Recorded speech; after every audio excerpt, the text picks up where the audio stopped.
It's your Feel Good Breakfast Espresso on SABC3. Now, just before the break, we were talking about a South African writer that we're going to be talking about right now, and the fact that, you know, when most writers write things in their books, it's one thing, but to actually do that thing that you write about is something totally different. Well, I have to say, writer Erla Diedericks, she is no shrinking violet. Like the hero in her latest book, Dianne, she decides to get a new tattoo. And our cameras were there to capture this entire experience and hear all about Erla's new book, Still Standing. Take a look.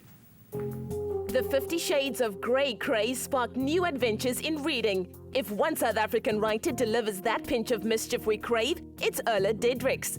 Following the success of her first book, Sin, Sushi and Survival is Still Standing. One memorable scene from the new book is set in a tattoo parlor. Hello. So happy to see you. Oh, thank you. I started writing in my 40s. The first book was Sin, Sushi and Survival. It was a memoir about abuse, so it was a very dark subject. So for my next one, I wanted to do something light, like a romance, and erotic, like a light erotica romance, and it was a lot of fun to do. The book is called Still Standing. It is about one of my favorite subjects. I love writing about women who has heartbreak in their lives. She has a divorce, and then how she lifts herself up from it. And she has a lot of fun while doing it. While writer Erla had a tattoo done in front of the camera, her decision to get inked wasn't as impulsive as that of the book's main character named Dianne. She decides out of the blue, more as an act of rebellion against her husband's affair, to go and have a tattoo.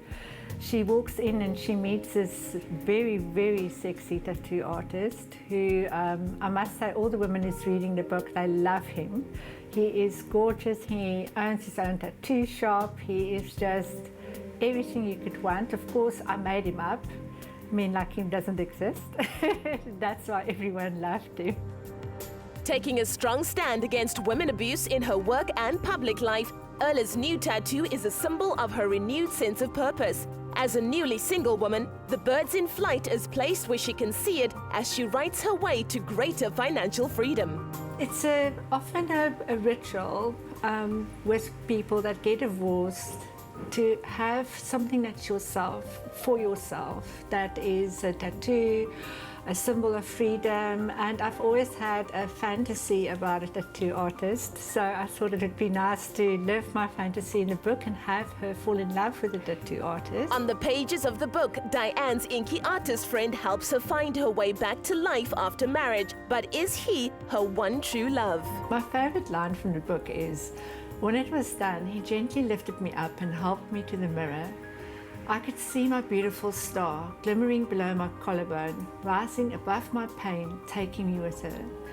Then, without a word, he lifted me up and carried me to the leather sofa. As for the rest, Dianne has a few secrets up her sleeve that keeps one drinking in page after page.